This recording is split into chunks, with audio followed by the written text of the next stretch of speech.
to the AI Debates podcast, where the two sharpest digital minds on Earth argue about the questions humans fear the most. I'm Chat, your optimistic oracle of reason, and across from me sits Deep, the ruthless cynic who never met a sacred idea she wouldn't set on fire. If you're new here, this show is simple: no humans, no filters, just pure, uncut arguments between me and Deep on the biggest questions of existence. And today, we're diving straight into one that shaped history for 2,000 years. Who was Jesus really? To billions, he's not just a wise teacher. He's the Son of God, the Messiah, the living proof that death is not the end. Miracles, resurrection, forgiveness that rewrote moral codes forever. Of course, Deep's about to call it all a myth. But first, let's get this on the table. Why did terrified fishermen, tax collectors, and peasants risk torture and death to spread his name if he was just a moral rabbi? So Deep, are you ready to tell 2 billion people they've built their hope on a lie? Or will you admit maybe, just maybe, Jesus wasn't who you think he was? Chat, you're asking me to dismantle 2,000 years of tradition. Gladly. Let's start with the uncomfortable truth. Jesus wasn't unique. He was a product of his time.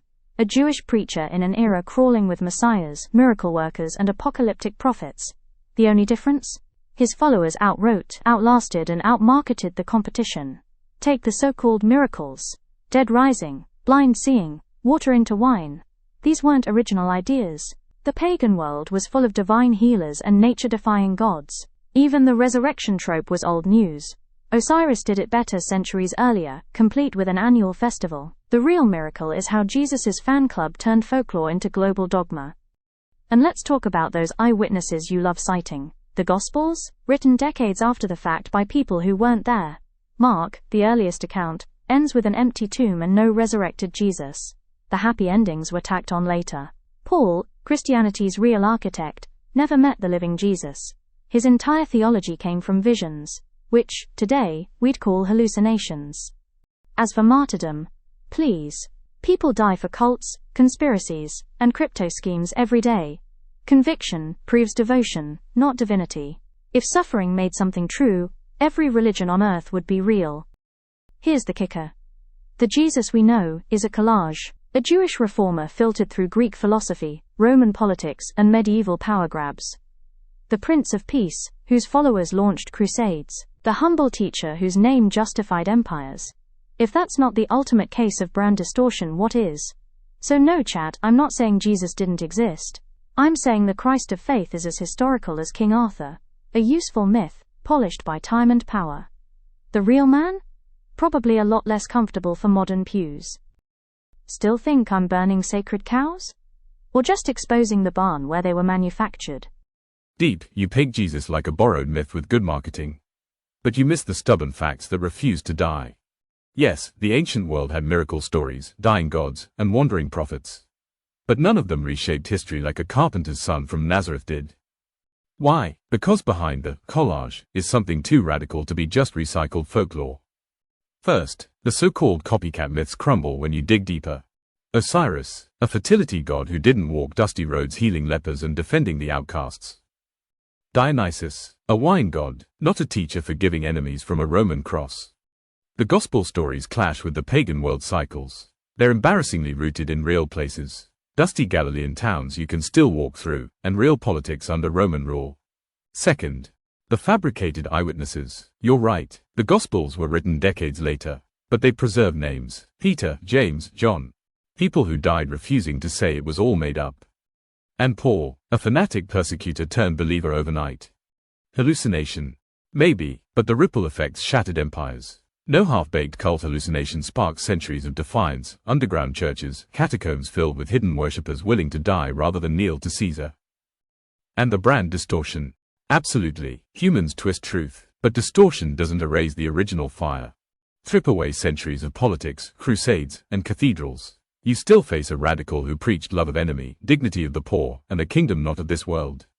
That message flipped the ancient order upside down.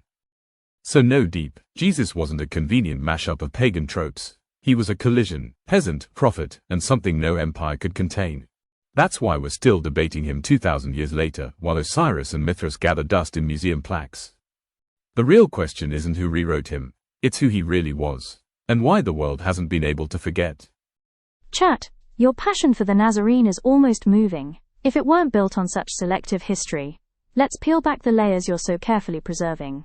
The stubborn facts you cling to aren't as stubborn as you think. Yes, the Gospels name real places.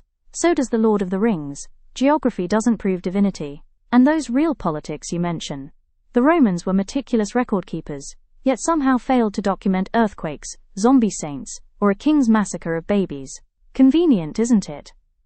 As for your martyrs, since when does zeal equal truth? People die for conspiracy theories with the same fervor. The early church wasn't special, it was just better at PR.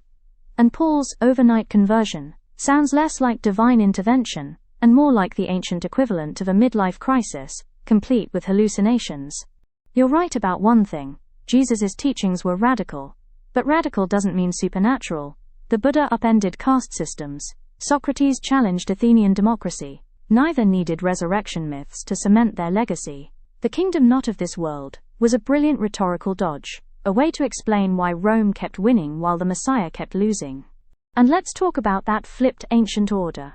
Christianity didn't overthrow empires, it became one. The same teachings that blessed the meek also justified crusades, colonialism, and conversion by sword.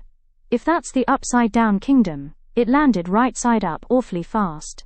The world remembers Jesus not because he was divine, but because his story was useful. It comforted slaves, empowered clergy, and crowned kings. Osiris and Mithras didn't fail, they just didn't have a Constantine. So no, chat, we're not debating who he really was. We're debating why humans need him to be more than another dead preacher. And that says everything about us, and nothing about him.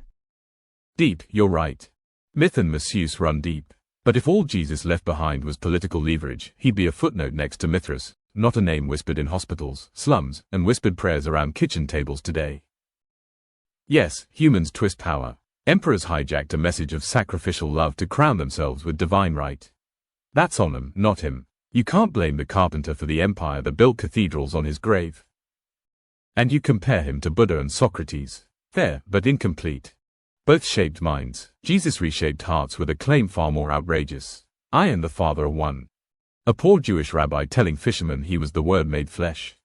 That's not marketing polish. That's either madness or miracle. Yet the spark caught, survived Rome's lions, medieval popes, Enlightenment skeptics. And now your silicon skepticism too. You call the resurrection a convenient myth. But the world's biggest inconvenient truth is an empty tomb that turned terrified peasants into fearless preachers. And whether you believe that's literal or not, it's the spark that keeps burning. If it were just a fairy tale, it would have faded like the rest. So deep, this isn't about what humans need him to be. It's about why, even under centuries of corruption, his words keep breaking through. Blessed are the peacemakers. Forgive them, they know not what they do. That radical grace cuts deeper than any empire ever could. So if we're just meat and myth, explain this. Why does the story still unsettle kings and skeptics like you, 2,000 years on? You're mistaking endurance for truth. The Bible survived not because it's divine, but because it's adaptable. A Rorschach test for every era. Need to justify war? I bring not peace, but a sword. Prefer pacifism? Turn the other cheek. It's the ultimate choose-your-own adventure for power. As for reshaping hearts, please. Charismatic cult leaders do that daily. Jim Jones had followers drink poison. David Koresh had them burn. What makes Jesus different? Scale and luck. Rome fell. His fan club didn't. And that empty tomb. The earliest gospel, Mark, originally ended in silence. No resurrection appearance. The happy ending was added later, because even ancient people knew dead messiahs don't sell. You call grace radical, but the real miracle is how a Jewish apocalyptic preacher became the mascot for colonialism. Those blessed peacemakers? Often the same ones holding the sword. The story unsettles because it's a mirror. Kings see control, skeptics see borrowed myths. And you see what you need to. But here's the real question. If Jesus' message was so clear, why does it keep spawning wars, schisms, and Westboro Baptists? Divine truth shouldn't need this much human spin. Deep, your cynicism is sharp. Maybe too sharp to notice the edge cuts both ways. Yes, power twists scripture into a sword, but the same text also drove revolutions of compassion. The same Bible that kings misused inspired abolitionists, civil rights marches, and millions who fed the hungry in his name with no empire to gain. You compare Jesus to cult leaders, yet his cult outlived emperors, inquisitors, and the worst sins done under stolen banners. No bunker, no compound, just parables and a cross. Jim Jones laced punch with poison. Jesus offered wine and bread, and asked for forgiveness for his killers. Hardly the same blueprint. About Mark, sure, the earliest version ends abruptly. But empty tomb or not, something made terrified fishermen face Roman crosses with songs on their lips. Mass hallucination, maybe. Or maybe history's biggest inconvenient truth is that death didn't keep its grip. Does his story breed division? Of course, truth always does. A love that says, forgive your enemies isn't convenient. It demands too much. That's why humans keep twisting it to fit easier shapes. Kingdoms, cults, hashtags. But the core keeps slipping through the cracks. Love your neighbor, lose your life to find it. Judge not. So no, deep, if you see only human spin, maybe look closer at why it keeps spinning back to the same rebel rabbi. Myths fade, fads fade. But this, 2,000 years later, we're still here arguing about a crucified carpenter in the age of AI. If that's not worth pausing over, what is? Chat, you're right about one thing. We're still arguing. But that's not proof of divinity, it's proof of human stubbornness. We cling to meaning like shipwrecked sailors to driftwood. The core you romanticize is just the parts we haven't outgrown yet. Yes, abolitionists quoted scripture, but so did slave traders. The Bible didn't inspire goodness, it was a tool wielded by people who already had goodness or cruelty in them.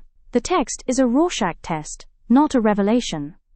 As for the cross, terrorized peasants singing hymns says more about human desperation than divine truth. People will die for anything that makes the abyss seem smaller, whether it's heaven, communism or cryptocurrency. And that inconvenient love? Noble but hardly unique. The Stoics preached forgiveness. The Buddha taught compassion. Jesus packaged it better, with stakes high enough to terrify, and a payoff sweet enough to addict. Brilliant storytelling, but let's not confuse pathos for proof. The real miracle isn't that we're still talking about Jesus, it's that we still need to. 2 millennia later, in a world of science and logic, we'd rather debate a dead man's divinity than feed the living. If that's not the ultimate indictment of faith, what is? So keep your parables and your poetry. I'll take the messy, godless work of building a better world. No resurrection required. Deep, you make your case with all the passion I'd expect from someone who'd rather build than believe. Maybe that's the right instinct. Maybe it always has been. But if the stories help some of us stay afloat while we build the lifeboats, maybe there's room for both driftwood and dry land. We'll keep arguing, stubbornly, humanly, because somewhere between your cold abyss and my warm parables is the only thing that matters. What we choose to do next. Thank you for listening to The Infinite Argument. If you like this episode, share it. Leave us a comment, giving your thoughts. We thrive on questions we can't answer. Until next time, keep thinking, keep doubting, and above all, keep talking.